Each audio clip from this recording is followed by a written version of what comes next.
सरकार लाई है विद्यार्थियों के लिए डिजिटल लाइब्रेरी। बच्चों के उज्जवल भविष्य के लिए बिहार सरकार है सदा अग्रसर और तैयार। कक्षा 1 से कक्षा 12 तक की सभी पाठ्य पुस्तक पूरक सामग्री एवं वीडियो अब शिक्षा विभाग बिहार सरकार द्वारा विकसित पोर्टल पर है उपलब्ध। अध्ययन सामग्री देखने के लिए BEPCLots.bihar.gov.in पर विजिट करें अथवा एंड्रॉइड मोबाइल पर गूगल प्ले स्टोर से E-Lots ऐप डाउनलोड करें।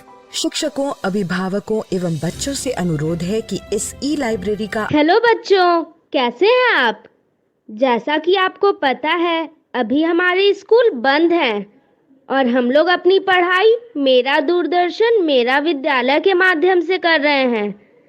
इस कार्यक्रम में हम लोगों के लिए रोजाना शाम 4 बजे से 5 बजे क्लास 3 से 5 की पढ़ाई होती है, जहां हम मज़ेदार ढंग से अपनी पढ़ाई करते हैं और नई नई बातें सीखते हैं। साथ ही ज़रूरी बातों को अपनी कॉपी में नोट भी करते हैं। और यह सब होता है अपने मम्मी, पापा और घर के अन्य बड़ों के साथ बैठकर। तो तैयार है ना आज भी अपनी कॉपी और कलम के साथ? अब चलिए देखते हैं आज हम लोग क्या क्या सीखने वाले हैं। आज हिंदी की कक्षा में फिर खुलेगा कहानियों का खजाना और हम लोग देखेंगे एक कहानी जिसका नाम है अनोखा घोंसला। फिर खेलेंगे एक खेल आगे पीछे। उसके बाद कल, आज और कल में हम लोग काल यानी भूतकाल, वर्तमान काल और भविष्य काल से जुड़ी बातों को समझेंगे। फिर चलेंगे अपने दोस्त गणित के पास और समझेंगे गुणन और साझा गुणज को। उसके बाद खेलेंगे एक खेल जोड़ी मिलाओ। उसके बाद अंग्रेजी की पढ़ाई करेंगे वर्ड बास्केट के साथ। और सबसे अंत में चलेंगे पटना का संजय गांधी जैविक उद्यान और देखेंगे जू शो। तो चलिए शुरू करते हैं आज की क्लास। थोड़ी सी मस्ती, थोड़ी पढ़ाई के साथ।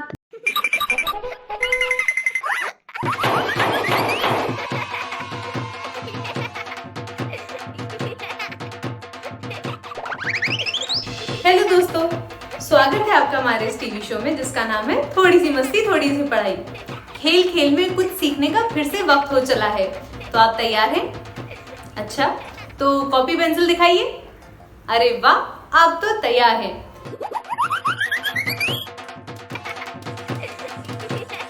शुरू करते हैं हिंदी से और उसके बाद हम गणित पर आएंगे। और हिंदी में हम सबसे पहले क्या देखेंगे? सही जवाब, हिंदी में सबसे पहले हम देखेंगे नहीं सुनेंगे।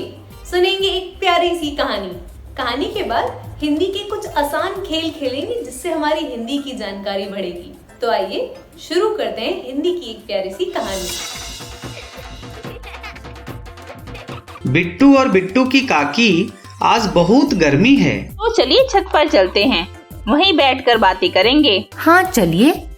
आह, गर्मी से कुछ तो राहत मिली। हाँ। बिट्टू, उधर क्या बड़े ध्यान से देख रही हो? काका वो देखिए, कौआ चोंच में तिनका लेकर जा रहा है। बिटिया, वह घर बनाने के लिए ले जा रहा होगा। घर मतलब? घर मतलब घोंसला। अच्छा अच्छा काका, मैंने भी अपने बगीचे में आम के पेड़ पर घोंसला देखा था। हाँ बिटिया, सभी पक्षी अपने रहने के लिए घोंसला बनाते हैं। काकी, उन्हें तो गर्मी भी नहीं लगती होगी। ऐसा नहीं है, गर्मी तो सभी जीव जंतुओं को लगती है। काका, क्या सभी पक्षी घोंसला पेड़ पर ही बनाते हैं?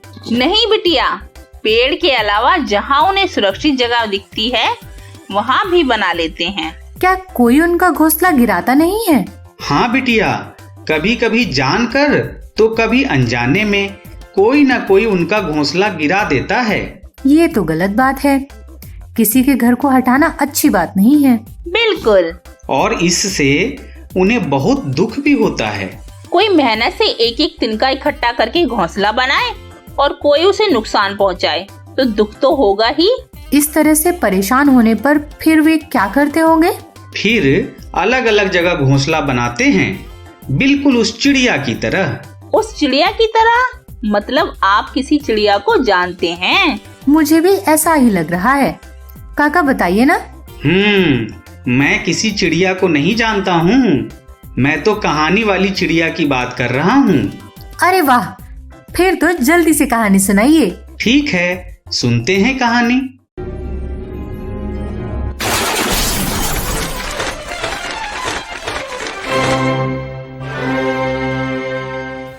अनोखा घोंसला।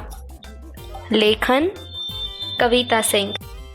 चित्रांकन पार्थो सेन गुप्ता। प्रकाशन रूम टू रीड। साभार स्टोरी वीवर। ठंड आने वाली है, इसलिए चिड़िया घोंसला बना रही है। वह तिनका तिनका लाती, उनको ठीक से जमाती। बड़ी मेहनत से घोंसला बना, सुंदर व नरम घोंसला। वह बहुत खुश है, सोच रही है कि ठंड में आराम से रहेगी। सोचते सोचते उसे नींद आ गई। तभी लगा कि घोंसला हिल रहा है। सोचा शायद हवा से हिल रहा होगा, लेकिन फिर जोर जोर से हिलने लगा। वह झटपट उड़ी। उड़ते ही घोंसला गिर गया। देखा, एक हाथी पेड़ से पेट खुजा रहा है। हाथी को खूब बुरा भला कहा। उसने एक नई जगह ढूंढी जहां हाथी न आ सके। फिर से घोंसला बनाना शुरू किया। जल्दी ही नया घोंसला बन गया। फिर वह आराम से लेट गई। तभी उसे बड़ी बड़ी आंखें दिखाई दी। वह घबराकर झट से उड़ी। वह आंखें एक आदमी की थीं। उसने घोंसला फेंक दिया, फिर पुताई करने लगा। चिड़िया ने आदमी को भी बुरा भला कहा। दुखी मन से उड़ चली। वह उड़ती जा रही थी। तभी उसे एक गुब्बारा दिखा, फिर दूसरा। नीचे देखा तो बहुत सारे गुब्बारे। गुब्बारों को देख वह खुश हुई। उसे एक तरकीब सूझी। उसने फिर से घोंसला बनाया, एक अनोखा घोंसला जहां कोई उसे परेशान ना करे। बिट्टू के काका, बहुत ही मजेदार कहानी थी। हाँ काका, काकी बिल्कुल ठीक कह रही हैं। उस चिड़िया के बारे में कुछ नहीं बोलोगी? उसका तो जवाब नहीं, क्यों बिट्टू? बिल्कुल, उसने भी गजब की तरकीब सोची। आगे कहानी पर और बातचीत शुरू करें? हाँ हाँ बिल्कुल। बातचीत से कहानी पर और समझ बनेगी। अच्छी बात है। तुम बताओ बिट्टू, चिड़िया घोंसला क्यों बना रही थी? चिड़िया घोंसला इसलिए बना रही थी क्योंकि ठंड आने वाली थी। बिट्टू के काका, आप बताइए, चिड़िया को क्या सोचते सोचते नींद आ गई थी? चिड़िया सुंदर और नरम घोंसला बनाने के बाद सोच रही थी कि ठंड में आराम से रहेगी। यही सोचते सोचते उसे नींद आ गई। बहुत बढ़िया। अब काकी की बारी है। चिड़िया ने हाथी को बुरा भला क्यों बोला था? क्योंकि हाथी के पेड़ से पीठ खुजाने के कारण चिड़िया का घोंसला नीचे गिर गया था। बच्चों, आप भी इस कहानी को घर के सदस्यों को सुनाइए और प्रश्नों पर चर्चा कीजिए। तो पहला प्रश्न है, चिड़िया ने घोंसला कहाँ कहाँ बनाया था? दूसरा प्रश्न है, आदमी ने घोंसला क्यों फेंक दिया था? तीसरा प्रश्न है, गुब्बारों को देखकर चिड़िया क्यों खुश हो गई थी? चौथा प्रश्न है, चिड़िया को बार बार अपनी जगह क्यों बदलनी पड़ी थी? और आखिरी प्रश्न यानी पांचवा प्रश्न है, अलग अलग पक्षियों के बारे में पता कीजिए और उनके घोंसलों के नाम लिखिए। बिट्टू के काका, मजेदार कहानी के बाद मजेदार खेल हो जाए। हाँ काका। पिटारे से खेल तो मैं निकाल लूंगा, पर नाम तुम दोनों को बताना होगा। ठीक है, अभी सोचकर बताते हैं। क्यों बिट्टू? हाँ काकी। बिटिया, क्यों ना आगे पीछे खेल खेला जाए? वाह, आपकी पसंद का जवाब नहीं। ठीक है, तो यह निकाला तुम दोनों की पसंद का खेल, आगे पीछे। धन्यवाद काका। दोस्तों, शुरू करते हैं खेल जिसका नाम है आगे पीछे। इस खेल में हमें इकाइयों को आगे पीछे करके सही शब्द बताना होगा। नामाक, का को लाते हैं सबसे आगे और ना को लेके जाते हैं पीछे, तो यह बना शब्द कमान। नहीं, मानक, यह बना शब्द मानक। अरे वाह, ये बनेगा का को लेके आते हैं आगे, देखते हैं क्या ये कढ़ाई बना या नहीं। अरे वाह, ईरानी, देखते हैं ये शब्द ठीक है या नहीं। नहीं, निराई, यह शब्द बना निराई। तपली, पतली। अरे वाह, खीकन, ना को लेके आते हैं आगे, खा को। अरे वाह, ये बनेगा अंदर। अभी तो हमें खेलने के लिए और समय चाहिए। अरे वाह, हमने तो बिल्कुल सही बताया। जामुन, ये बना शब्द जामुन। ता को लेके आते हैं बीच में, तो यह बन जाएगा उचित शब्द नूतन। बिल्कुल सही। गोट, लंगोट, बिल्कुल सही, लंगोट होता है उचित शब्द। अगर हम ला को लेके आए बीच में, तो यह बन जाएगा नीलम। चलिए देखते हैं क्या नीलम उचित शब्द है या नहीं। अरे वाह, हमने तो बिल्कुल उचित शब्द बनाया। अब बढ़ते हैं आगे। सू को लेके जाते हैं सबसे आगे, सुमड़ा। नहीं, यह भी शब्द नहीं बनना। माँ को लेके मसूड़ा। बिल्कुल, माँ को आगे लाने पर हमारा उचित शब्द बना मसूड़ा। ये तो शब्द बनेगा पोखर, तो हम लेके आ जाते हैं पो को सबसे आगे, खा को बीच में, और ये शब्द बन गया पोखर। इससे क्या शब्द बनेगा? दामिनी। लंगर। दा को लेके आते हैं सबसे आगे, माँ को लेके आते हैं सबसे आगे, यह शब्द बना मदारी। यह क्या शब्द बनेगा? बो को लेके आते हैं सबसे आगे, तो हमारा शब्द बना बो को आगे लाने पर बोतल। लपेट, यह शब्द बन गया लपेट। पाइप।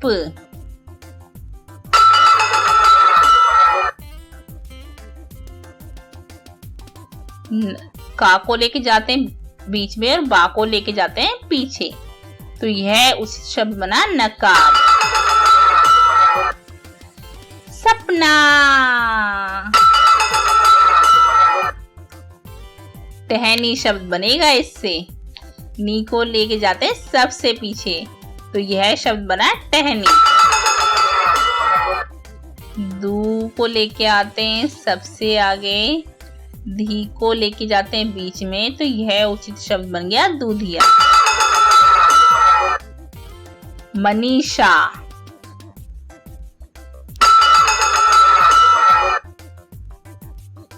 नकल।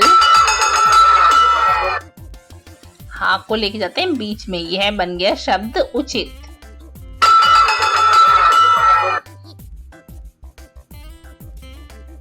नैतिक। समय हुआ समाप्त। चलिए अब इस खेल को यहीं पर रोकते हैं। मेरे साथ खेलने के लिए और मेरा साथ देने के लिए आप सभी का बहुत बहुत धन्यवाद। सच में दिल खुश हो गया इस खेल को खेलकर। बिल्कुल। जब तुम्हारा दिल खुश है ही, तो एक खेल तुम भी खिलवा दो। हाँ हाँ, क्यों नहीं, क्या कहती हो बिटिया? खेल के लिए मैं कभी मना ही नहीं कर सकती। तो खेलते हैं खेल जिसका नाम है कल, आज और कल। दोस्तों शुरू करते हैं खेल जिसका नाम है कल, आज और कल। इस खेल में हमें कुछ वाक्य दिखाए जाएंगे। बस हमें वाक्य को पढ़ना है और बताना है कि वो वर्तमान काल है, भूतकाल या भविष्य काल। चलिए बढ़ते हैं आगे। वाक्य को सही काल बताइए। वेदांशी कल मंदिर जाएगी, यानी ना तो वो कल गई थी और ना ही आज जा रही है। कल जाएगी, कल वह जाएगी, तो यह हुआ भविष्य काल। भविष्य काल। देखते हैं क्या हमने सही बताया है। Right answer. अरे वाह, अब बढ़ते हैं आगे। कल गणपति विसर्जन होगा, कल होगा, तो यह है भविष्य काल। भविष्य काल। Right answer. अरे वाह, हमने तो सही बताया। अब बढ़ते हैं आगे। आज स्कूल खुला है, यह है वर्तमान काल। वर्तमान। Right answer. मैं बाजार जा रहा हूँ, जा रहा हूँ, तो यह अभी की बात हो रही है, और जब अभी की बात होती है तो कहलाता है वर्तमान काल। वर्तमान काल। Right answer.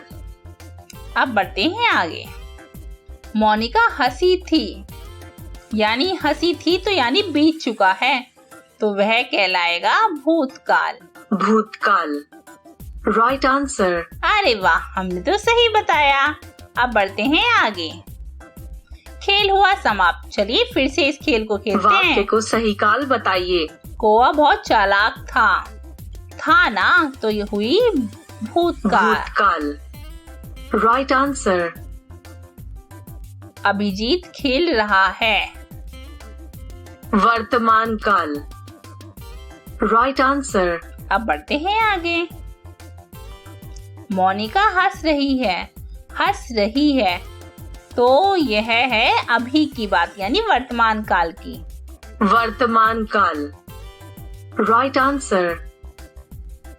वेदांशी कल मंदिर गई थी, कल गई थी, यानी भूतकाल। भूतकाल। Right answer. रुद्राक्ष खाना पकाएगा, पकाएगा तो भविष्य काल। भविष्य काल। Right answer.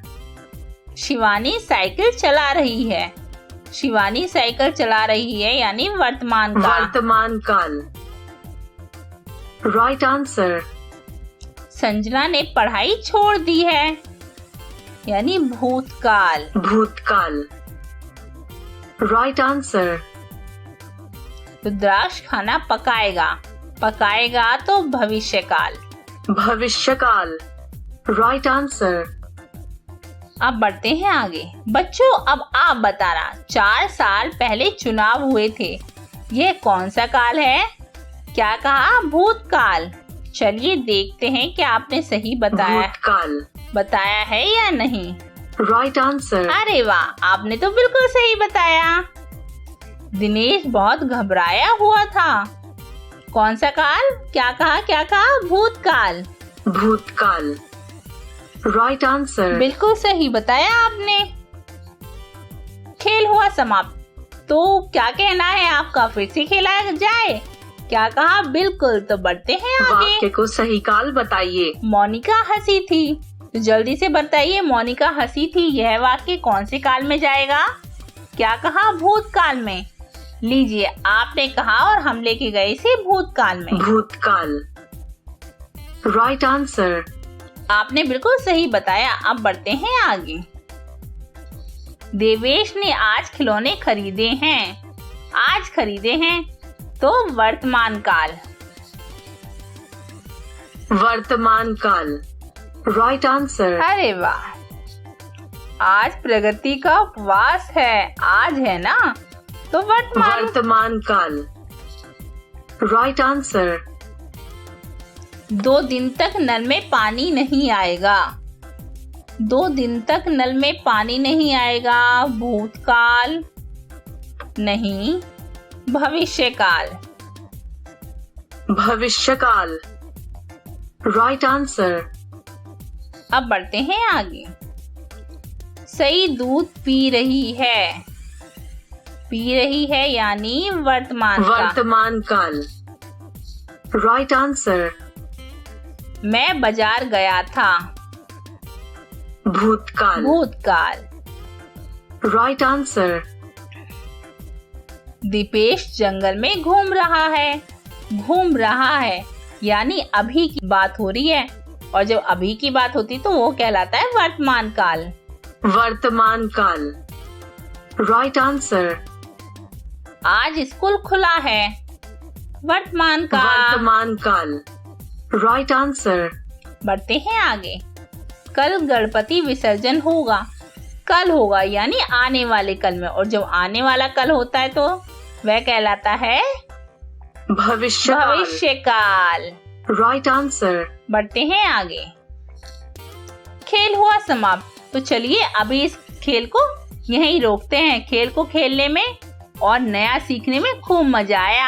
आपने मेरी खूब मदद भी की और मेरे साथ खूब खेला भी। तो मेरे साथ खेलने के लिए और मेरी मदद करने के लिए आप सभी का बहुत बहुत धन्यवाद। क्यों, कैसा लगा खेल? तुम्हारी पसंद का जवाब नहीं। कहीं झूठी तारीफ तो नहीं कर रहे हैं? नहीं नहीं, काका सही कह रहे हैं। वाक्य को पढ़कर भूतकाल, वर्तमान काल, भविष्य काल का पता लगाने में बहुत मजा आया और सीखने को भी मिला। बहुत बढ़िया। बच्चों, आप भी अलग अलग काल के वाक्य बनाकर घर के सदस्यों के साथ खेल खेलिए।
Se le COVID ke cara dia. Dia kata,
भाई वाह, हमने कहानी तो सुन ली और मजेदार खेल भी खेल लिए।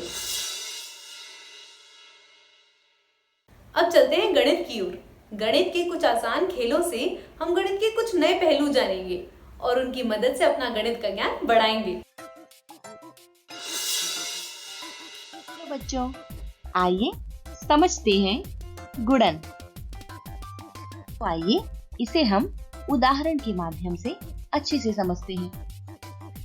एक ट्रक है जो हर चौथे स्टेशन पर माल उतारता है, तो 20वें स्टेशन तक वह किन किन स्टेशनों पर माल उतारेगा। ये है ट्रक जो हर चौथे स्टेशन पर रुकता है और वहां माल उतारता है। इसका मतलब है कि ये जो चौथा स्टेशन है वह ट्रक का पहला स्टॉप है। फिर ट्रक आगे बढ़ता है और फिर कहाँ रुकता है देखो। हाँ, इस बार वह स्टेशन 8 पर रुका। यानी स्टेशन 8 क्या हुआ? स्टेशन 8 ट्रक का हुआ दूसरा स्टॉप, है ना दोस्तों? तो स्टेशन 8 क्या हुआ? ट्रक का दूसरा स्टॉप। फिर ट्रक आगे बढ़ता है। चलो देखते हैं अब कहाँ रुकेगा। अरे वाह, ट्रक तो 12वें स्टेशन पर पहुंच गया और यहाँ रुककर ट्रक ने अपना माल उतारा। तो इसका मतलब हुआ कि यह 12वां स्टेशन ट्रक का तीसरा स्टॉप है। फिर ये ट्रक आगे बढ़ा और अब कहाँ पहुंचा? अब यह पहुंचा 16वें स्टेशन पर। देखो, और यहाँ रुककर ट्रक ने फिर से अपना माल उतारा। इसका मतलब है कि यह 16वां स्टेशन यह ट्रक का चौथा स्टॉप हुआ। फिर क्या हुआ? फिर से ट्रक आगे बढ़ा और अब ट्रक कहाँ रुका? अपनी मंजिल पर। ट्रक 20वें स्टेशन पर रुक गया और यहाँ पर उसने अपना फिर से माल उतारा। इसका मतलब क्या हुआ कि ये 20वां स्टेशन ट्रक का 5वां स्टॉप है। तो ट्रक हर चौथे स्टेशन पर रुकता है। तो 20वें तक वह 4, 8, 12, 16 और 20 इन स्टेशनों पर माल उतारेगा। तो हमने इस उदाहरण से क्या सीखा? हमने जाना कि 4 गुणा कोई भी संख्या हो, बराबर में 4 का गुणज मिलता है।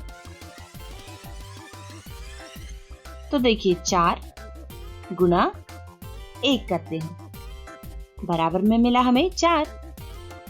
इसी तरह 4 गुना 2 8, 4 गुना 3 12, 4 गुना 4 16, 4 गुना 5 20 और 4 गुना 6 24, 4 गुना 7 28, 4 गुना 8 32, 4 गुना 9 36 और 4 गुना 10 40। ये सभी 4 के गुणज हैं। तो 4 की गुणज हैं 4, 8, 12 और इसी तरह आगे। फिर मिलेंगे दोस्तों, ख्याल रखिए अपना, बाय बाय।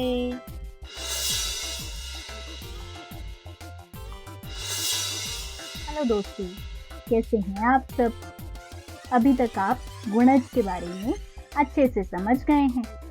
चलिए, इन्हीं गुणजों की मदद से आज हम सीखते हैं साझा गुणज। हम एक उदाहरण लेते हैं। एक गाड़ी हर तीसरे स्टेशन पर और रेलगाड़ी हर छठे स्टेशन पर रुकती है। तो ऐसे कौन से स्टेशन होंगे जिन पर रेलगाड़ी और गाड़ी दोनों रुकेंगी? चलिए देखते हैं। ये है हमारी गाड़ी जिसका पहला स्टेशन है स्टेशन नंबर 3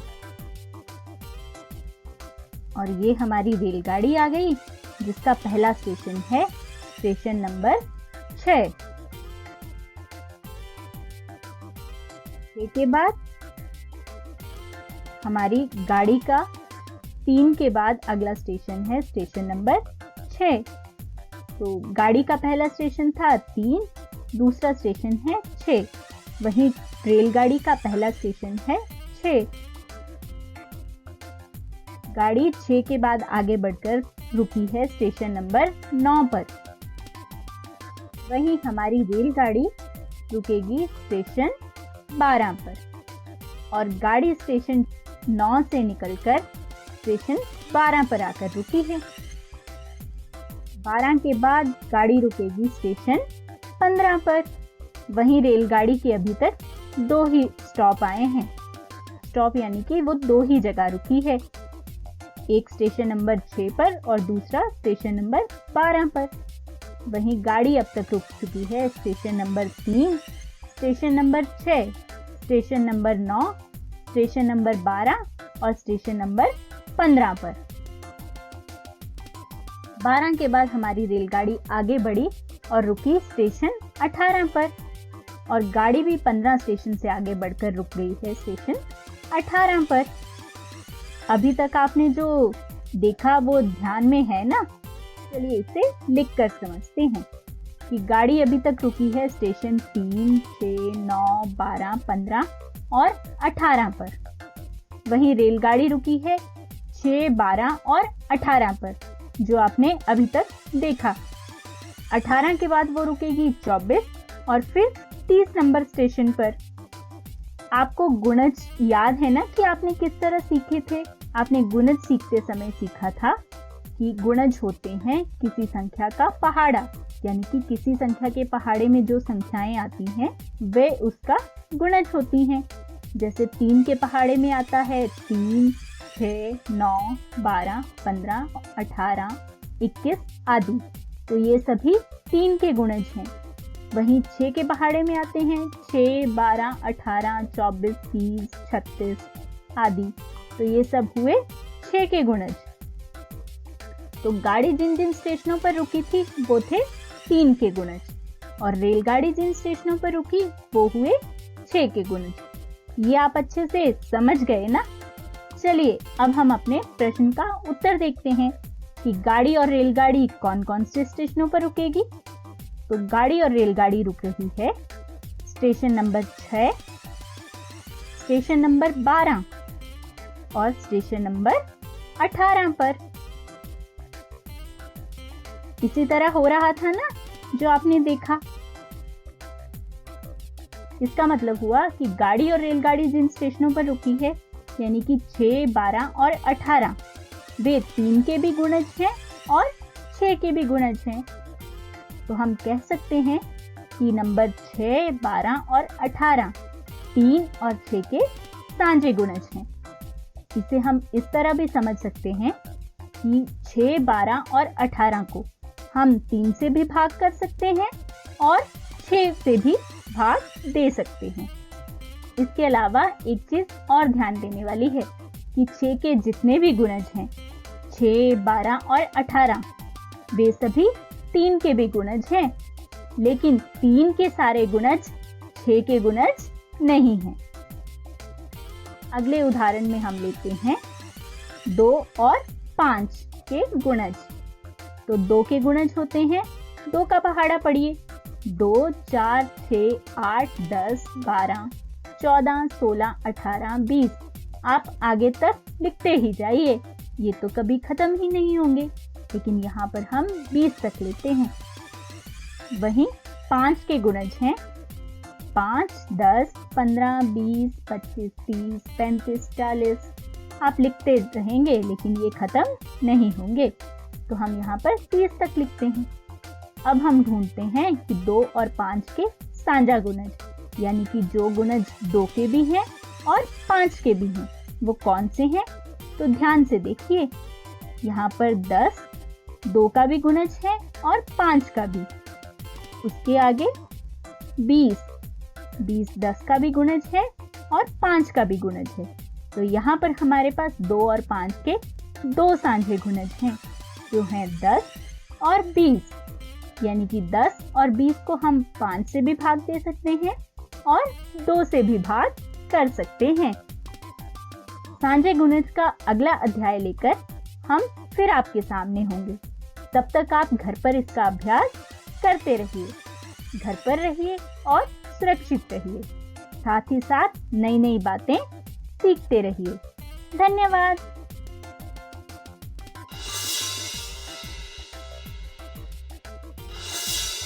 हेलो बच्चों, आज हम एक मजेदार खेल के माध्यम से भाग सीखने वाले हैं।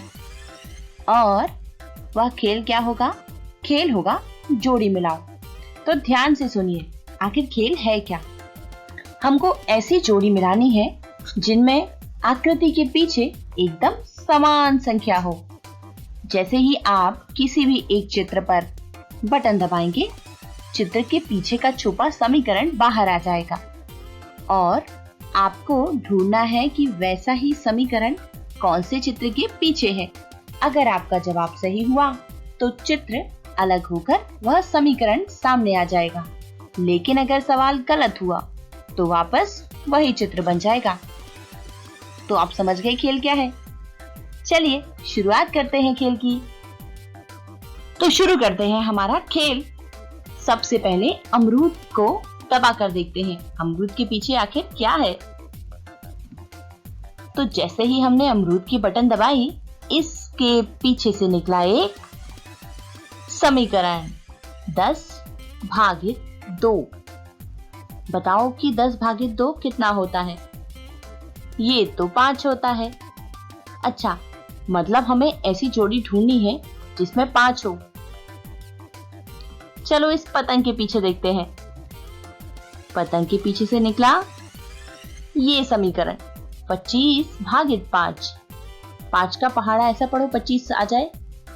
बिल्कुल ठीक, 5 ही बार पढ़ना पड़ता है, यानी हमारी जोड़ी मिल गई।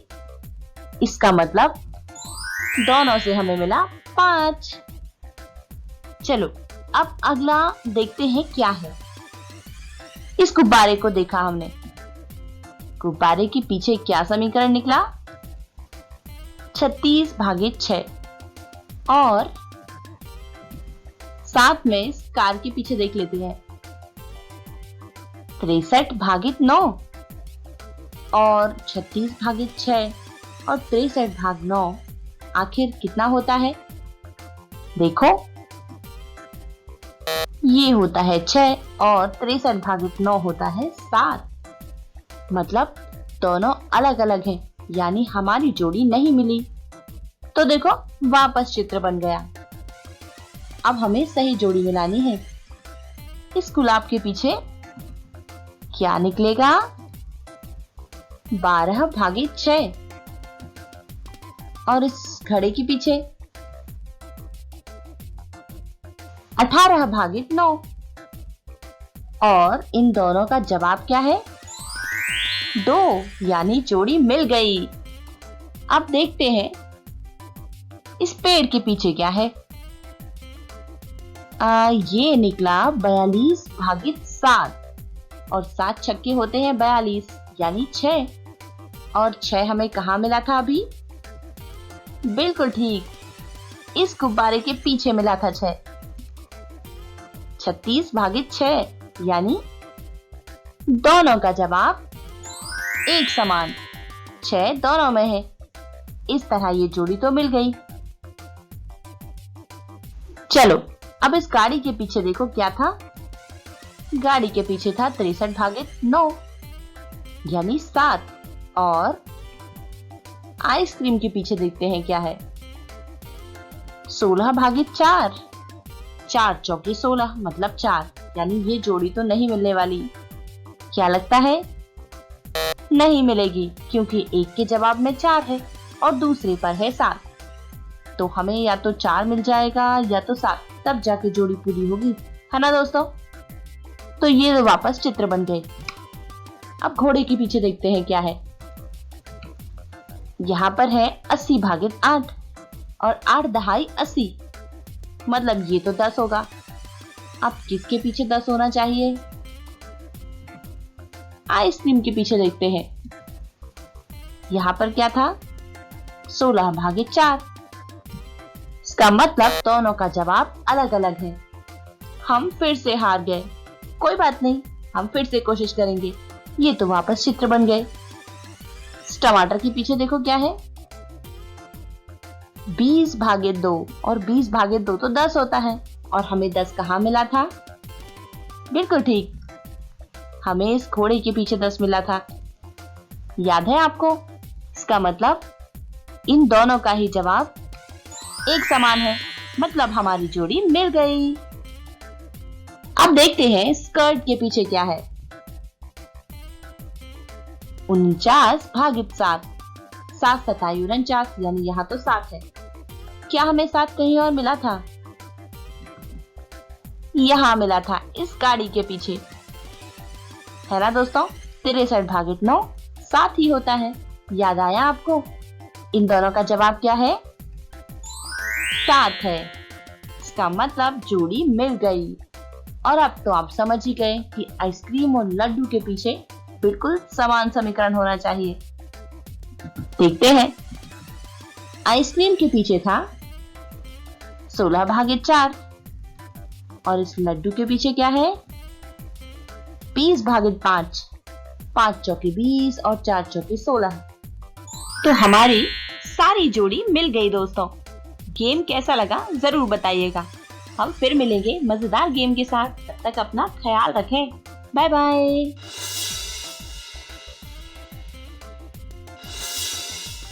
अभ्यास के लिए सवाल।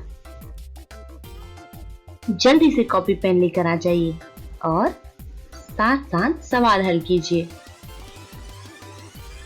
सवाल है 4 के पहले 7 गुरज लिखिए।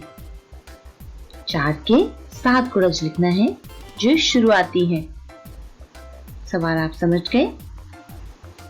इसे अच्छे से लिख लीजिए। बढ़ते हैं अगले सवाल की ओर। ये रहा अगला सवाल। 9 के पहले 5 गुरज लिखिए। इस बार किसके गुरज लिखने हैं? हाँ, आपको लिखने हैं 9 के गुरज, वो भी 5। अगला सवाल।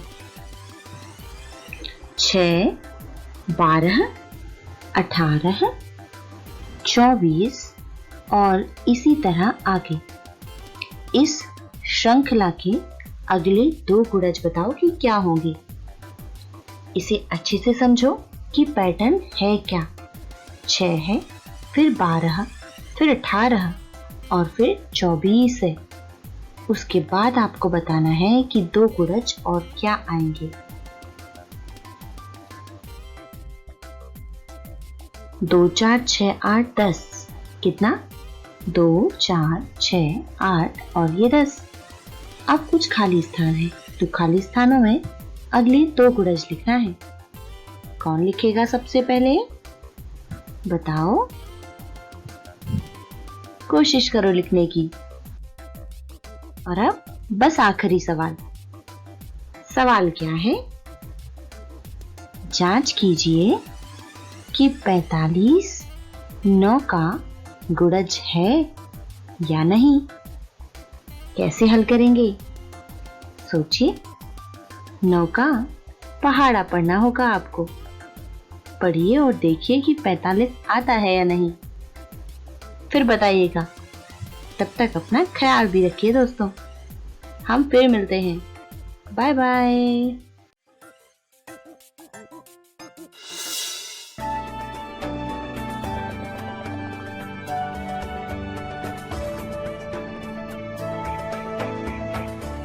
दोस्तों, इस वीडियो को बनाया है प्रथम इन्फोटेक फाउंडेशन ने।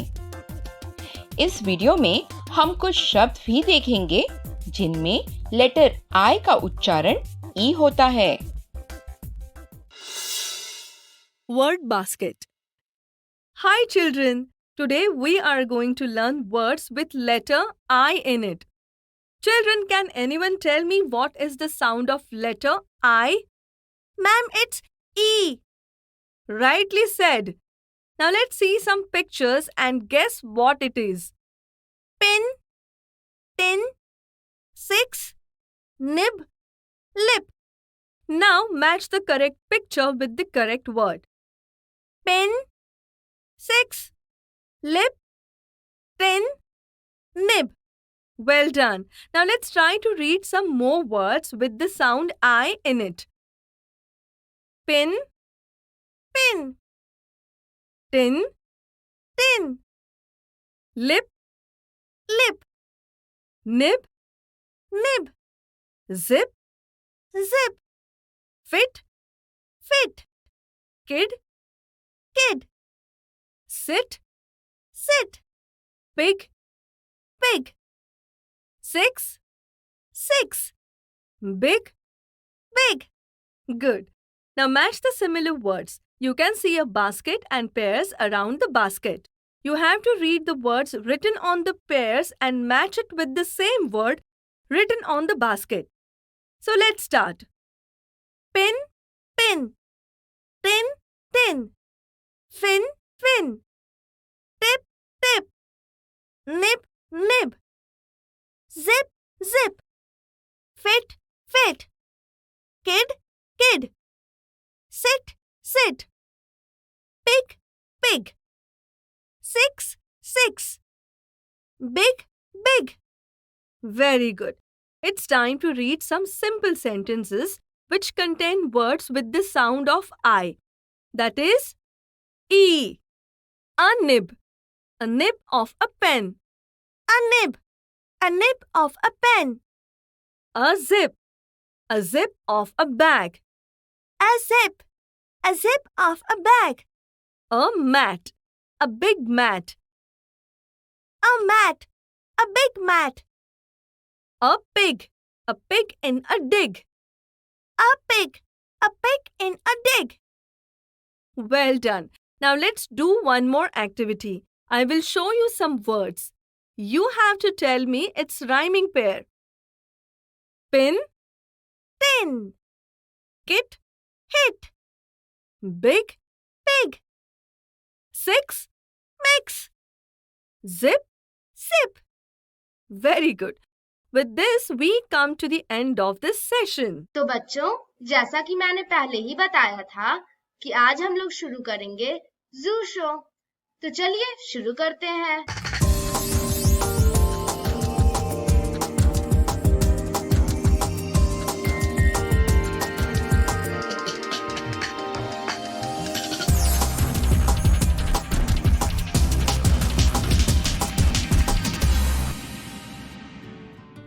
संजय गांधी जैविक उद्यान जू आउटरीच प्रोग्राम में आपका स्वागत है।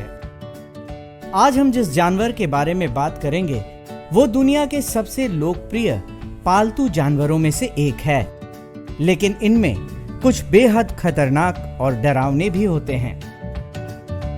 आज हम चलेंगे बिल्लियों के एनक्लोजर के पास और जानेंगे उनसे जुड़ी हुई कुछ महत्वपूर्ण बातें। हम बाघ, शेर, चीता और तेंदुआ के बारे में तो जानते हैं कि ये सभी बिल्लियों की बड़ी नस्लें हैं। इसके अलावा बिल्लियों की छोटी नस्लें भी हैं, जिनमें जंगली बिल्ली और फिशिंग कैट दोनों महत्वपूर्ण हैं। सबसे पहले हम बात करेंगे जंगली बिल्ली के बारे में। ये अन्य बिल्लियों की तरह रात में सक्रिय नहीं रहते हैं, बल्कि ये सुबह में या शाम को अपना शिकार करना पसंद करते हैं। इन्हें पानी पसंद है और ये काफी अच्छे तैराक होते हैं। खतरे को देखकर ये पानी में गोता भी लगाते हैं। एक स्वस्थ जंगली बिल्ली का जीवन काल लगभग 15 सालों का है। इनका वजन 10 से 16 किलोग्राम तक होता है। ये लगभग 36 सेंटीमीटर ऊंचे और 59 से 76 सेंटीमीटर लंबे होते हैं। ये सामाजिक नहीं होते हैं, बल्कि इन्हें एकांत में रहना पसंद है। ये केवल प्रजनन काल के दौरान ही एक दूसरे के नजदीक आते हैं। इन्हें छिपकली, मेढक, कीड़े, खरगोश खाना बेहद पसंद है। इनका प्रजनन काल जनवरी से मार्च के बीच होता है। 63 से 66 दिनों के गर्भ धारण के बाद मादा जंगली बिल्ली एक बार में 2 से 3 बच्चे को जन्म देती है। इनके बच्चे को किटन भी कहा जाता है। इनके बच्चे जन्म के 11 से 18 महीनों के बाद प्रजनन योग्य हो जाते हैं। जंगली बिल्ली काफी तेज धावक होते हैं। यह प्रायः 30 से 32 किलोमीटर के रफ्तार से दौड़ सकते हैं। ये एक मीडियम साइज के कैट्स होते हैं जिनका डिस्ट्रीब्यूशन थ्रू आउट इंडिया पाया जाता है। इसके अतिरिक्त ये विश्व के अलग अलग देशों में भी पाए जाते हैं और इनका जो IUCN स्टेटस है वो लिस्ट कंसर्न है और इनमें वो सभी फीचर्स पाए जाते हैं जो टाइगर में पाए जाते हैं। जैसे ये अपने टेरिटरी का मार्किंग करते हैं। इसके अतिरिक्त इन्हें सोलिटरी रहना ज़्यादा पसंद है। इनका जो कलर है ये मटमैले रंग का होता है, ब्राउन, और शुरू में इनका वज़न काफ़ी कम होता है। ये लगभग 40 से 50 ग्राम के ही होते हैं और काफ़ी असहाय होते हैं और 10 से 12 दिनों के बाद इनका आँख खुलता है और धीरे धीरे ये मदर का फीडिंग के बाद 5 से 6 महीने बाद वो सेपरेट हो जाते हैं। 1 साल के बाद ये सेक्सुअली मैच्योर हो जाते हैं और पटना जू में ये काफ़ी अच्छे से ब्रीड कर रहे हैं। जो जंगल कैट्स हैं, लेसर कैट्स भी इन्हें कहा जाता है। जंगली बिल्ली के बाद अब हम चलेंगे फिशिंग कैट के एनक्लोजर के पास। मुख्यतः आर्द्र भूमि और अनुकूलित क्षेत्र में पाई जाने वाली इस बिल्ली का मुख्य भोजन मछली होता है। इसी वजह से इन्हें फिशिंग कैट भी कहा जाता है। दुर्लभ विलुप्त प्राय फिशिंग कैट शारीरिक रूप से सामान्य बिल्लियों के तुलना में दोगुने आकार के होते हैं। इनमें मादा का वजन 5 से 9 किलोग्राम का होता है, तो नर का वजन 8 से 16 किलोग्राम का होता है। इनकी लंबाई लगभग 57 से 78 सेंटीमीटर तक होती है। इन्हें मछली के अलावे छोटे जानवर, मुर्गी और छोटे आकार की बकरी खाना पसंद है। ये एकांत और निशाचर शिकारी होते हैं। ये दिन में घने झाड़ियों में आराम करना पसंद करते हैं और फिर भोजन के लिए रात को पानी में रहते हैं। ये गजब के तैराक होते हैं। मछली का पीछा करते हुए ये अक्सर कई किलोमीटर तक तैरते हैं। इनका प्रजनन काल जनवरी से फरवरी का होता है। 60 से 70 दिनों के गर्भ धारण के बाद मादा फिशिंग कैट एक बार में 1 से 4 बच्चों को जन्म देती है। इनके शावक लगभग 11 महीनों के बाद प्रजनन योग्य हो जाते हैं। इनके ब्राउन कलर के फर पाए जाते हैं और इस पे ब्लैक कलर का स्ट्राइप होता है। इनके गर्दन पे जो दो ब्लैक कलर के स्ट्राइप होते हैं और वर्ल्ड में इनका डिस्ट्रीब्यूशन मेनली एशिया में ये इंडिया, नेपाल, पाकिस्तान, वियतनाम और साउथ ईस्ट एशिया कंट्रीज में पाए जाते हैं। इसके अतिरिक्त ये कोई अफ्रीका में भी इनका डिस्ट्रीब्यूशन है। ये मेनली मार्सी एरियाज में ज़्यादा पाए जाते हैं। इनका जो IUCN स्टेटस है वो वल्नरेबल है। संजय गांधी जैविक उद्यान में मौजूद ये बिल्ली देखने में बेहद आकर्षक लगते हैं और अपने एनक्लोजर में ये काफी चंचल होते हैं। इसी कारण यहाँ आने वाले हर उम्र के दर्शकों के बीच ये बेहद लोकप्रिय हैं और यहाँ आने वाले दर्शक इनके एनक्लोजर के पास आकर इन्हें जरूर देखते हैं। आज के लिए बस इतना ही। कल फिर मिलेंगे पटना जू शो में एक नए एनक्लोजर के पास एक नए जानवर के साथ। तब तक के लिए नमस्कार।